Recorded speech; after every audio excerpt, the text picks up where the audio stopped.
All right, looks like we got Michael Clifford joining.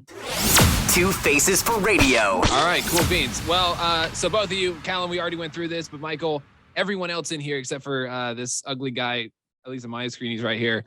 We're the two from the radio station. Everyone else is a winner. We kind of did this thing on social media, like, hey, tweet at us if you want to be a part of this. And we tried to make a really cool experience for the fans, but it really ended up being a conversation if there's more wheels or doors in the world. So I want to get your guys' opinion. If you've seen this trend on TikTok, wheels or doors, what side are you guys on? I haven't seen it on TikTok. Is the question, are there more wheels or doors in the... Yeah. I think it's got to be wheels, right? We somehow split the fan base. Yeah. We really wanted. Is it really that decisive? Like, I think it's doors. I really do.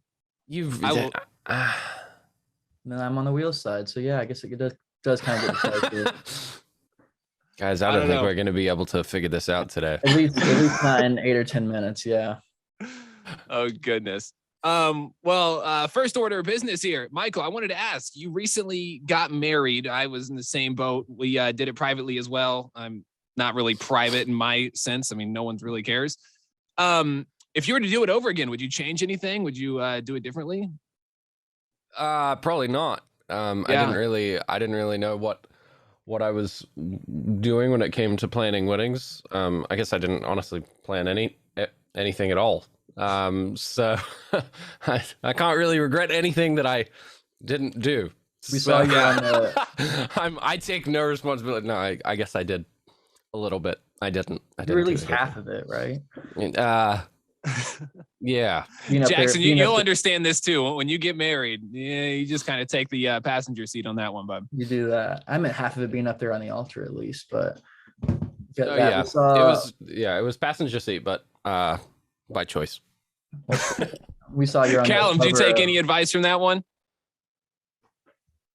Any advice? Yeah, so I'm sure, did you attend Michael's wedding? Yeah, Michael. Okay, I was making sure we didn't have a Drake and Josh situation here. No, yeah. Michael asked me to be his best man, so. Oh, beautiful. I was there. Beautiful. Actually, I had something on, so I couldn't attend the wedding. Yeah, but, he booked a beach day accidentally. Yeah, I was. yeah. Michael did well. That's awesome. We saw Michael and his wife were on the cover of was it the Inside Spring Wedding Edition or something, which is pretty cool. Cute. It's pretty cute. I never thought I'd be on anything to do with that. I was like, this is sick. And your dogs are on there too. Yeah, I know. And they looked up. Very cool. And it's perfect in time for all you guys getting back in business with your music. You have Complete Mess Out, which we heard, Michael, you produced. Have you done any? I don't even know. Have you done any other producing of any other Five Sauce songs? I have not. I had convinced the guys that I was really good at this thing that I'd never done before, and they trusted me. So we had so much fun recording all of this new music, and sort of like, we've been making songs for about a year and almost like a year and a half now. And it's been just like really fun, and we've just been like exploring and having fun with it. And we have the album officially ready to go as of last Friday. So there's a new album coming soon. Have you produced any other songs other than just Complete Mess on this upcoming album? Yeah, I did it. I did a bunch with the guys, and we also have a bunch of other cool people that we collaborated with, but for the most part we kind of kept it with just the four of us. It's kind of like a very, very personal album for us, and we were able to kind of figure out how we sound and like what the type of songs we have now in 2022, which I guess we're like a different band, but we're also kind of the same band. So very cool. Yeah, we took some questions off Twitter for the winner, or for the participants who didn't quite win the competition too. And I'm not even sure if I'm going to pronounce this right, but at Virago Darling, pretty sure their name is Rue. They want to know if what the most special influence on the album was. What made you think like this is what Five Sauce is going to be? What direction you guys are going to head into? So biggest influence for the album. That's such a big question. Honestly, I mean, in terms of like other artists, there wasn't like a particular name or a particular genre that was kind of brought up in terms of like that was made a clear goal for us. I mean, it was more just about creating an environment where the band felt creatively free.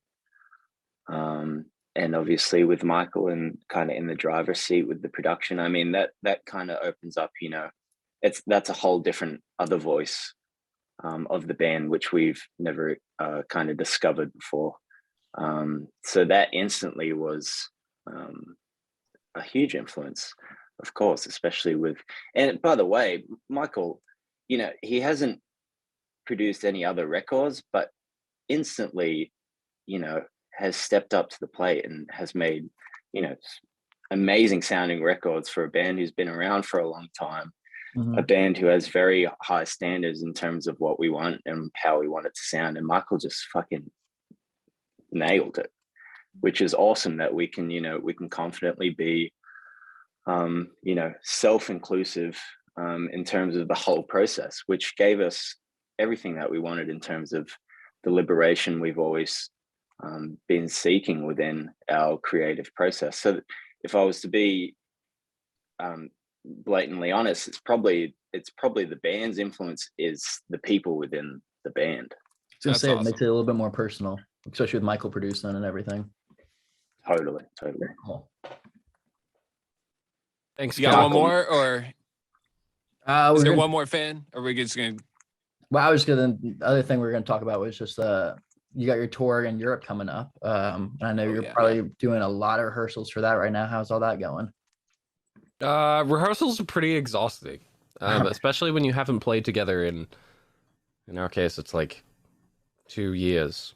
So it's not easy, but today's the last day of rehearsal for us, and you know, the show that we have made for this tour that's coming up is actually going to be the best 5-star show ever. Which I usually don't really say that. I'm usually like, yeah, it's gonna be a pretty good show, but this show is actually gonna be like crazy. Keep your expectations low, but no, it's gonna be so sick. I think when we went into it, I was kind of like, oh, okay, you know, I'm like, oh shit, that's right, we moved this tour back 2 times, and as it was coming up, I was kind of like, okay, cool, let's get ready to do the tour. And then as we've kind of gotten into it, and you know, gotten into like the way that it's gonna look and the lights and the like production, it's gonna be like, it's going to be a very good show for old 5-star fans and a very good show for new 5-star fans. Well, when you come to Indy, there's going to be 2 people kind of blackout drunk at the very front of the crowd. That's going to be us. All right. So perfect. Just so you know. And then the last thing we got, just from a fan, at Diamonds Fanatic, I think your name is Savannah, wants to know if you sing your songs in the shower. Your own song. Yeah, for sure. It's kind of where I get the practice in. I was gonna say it goes along with the rehearsals and everything. Yeah,